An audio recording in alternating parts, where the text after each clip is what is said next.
दोस्तों, नवीन global study में एक बार फिर से आपका बहुत वेलकम है। आपको सीधे लिए चलते हैं जिमनी के सेशन में और जानते हैं कि मास्टर अमीरचंद व अवध बिहारी जी का जीवन परिचय कैसा था। दोस्तों उन्होंने कई बम धमाकों में अपना योगदान दिया था।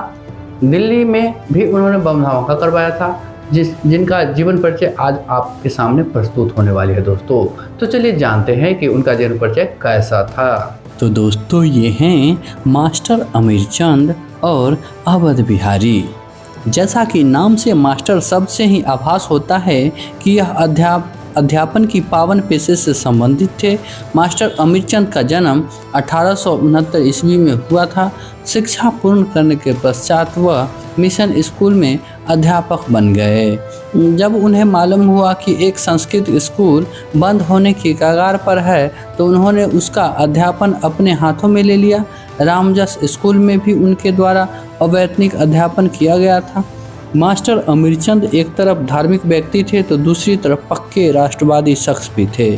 उनका स्वामी रामतीर्थ से भी संपर्क था। वह क्रांतिकारी लाला हरदयाल से भी उनका ताल्लुकात थे। विद्यालय के पाठ्यक्रम में जो विषय निर्धारित थे उसके अतिरिक्त वह अपने शिष्यों को देश प्रेम की शिक्षा भी देते थे। सभी विद्यार्थी उसे अंगीकार नहीं करते थे, किंतु अवध बिहारी ने वह शिक्षा बड़े उत्साह से प्राप्त की। वह भी क्रांतिकारी कार्यों में रुचि लेने लगे थे।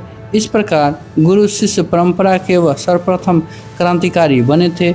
यहाँ अवध बिहारी के जीवन का प्राथमिक परिचय सामयिक होगा। दोस्तों उनका जन्म 1889 में दिल्ली में हुआ था।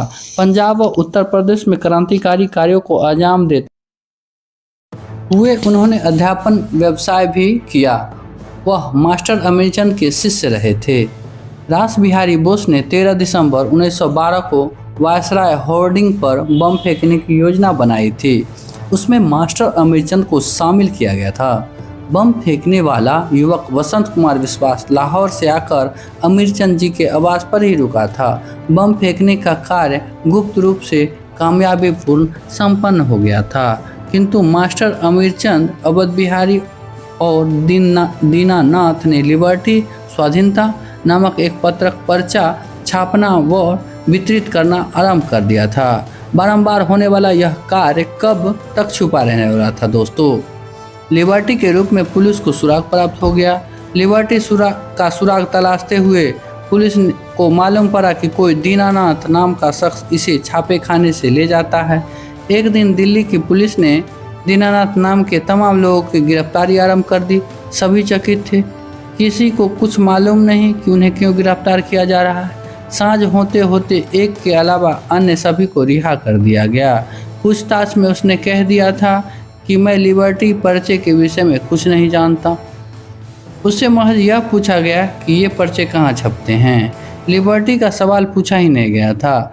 इस प्रकार जुर्म स्वतः ही उजागर हो गया था। दीनानाथ ने कह दिया कि मैं लिबर्टी के विषय में कुछ नहीं जानता, किंतु पुलिस की सख्ती के सामने उसने सब कुछ उगल दिया। वह सभी कुछ जानता था। पुलिस की यातनाओं से बचने हेतु उसने सारा राज उजागर कर दिया। दिल्ली में 16 मार्च 1914 को अभियोग आरंभ हुआ। दीनानाथ व मास्टर अमीरचंद के भतीजे सुल्तान चंद ने सरकारी गवाह बनकर न्यायालय में अमीरचंद, अवध बिहारी, भाई बाल मुकुंद, वसंत कुमार विश्वास के खिलाफ गवाही दी। सुल्तान चंद को मास्टर अमीरचंद ने अपना वारिस भी बनाया था। अपने धर्मपुत्र की गवाही से अमीरचंद बेहद दुखी हुए, किंतु धैर्य से सभी सहन किया। इन चारों को फांसी की सजा हुई। 11 मई 1915 को अम्बाला जेल में अवध बिहारी को, अमीरचंद को 8 मई 1915 को दिल्ली में फांसी दी गई। दिल्ली बमकांड के अतिरिक्त अवध बिहारी को लाहौर में 17 मई 1913 को हुए लॉरेंस बाग बम कांड में भी हिस्सा लिया था। दोनों को अपने किए पर खेद या पश्चाताप नहीं था। उन्हें गर्व था कि उन्होंने देश हित में एक बड़ा और मर्यादित कार्य किया है।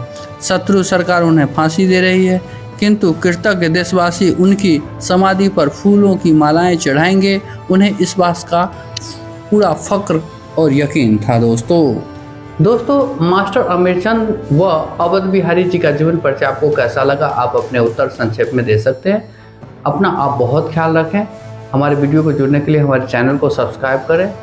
मिलते हैं नेक्स्ट वीडियो में, तब तक आप अपना बहुत ख्याल रखें। धन्यवाद।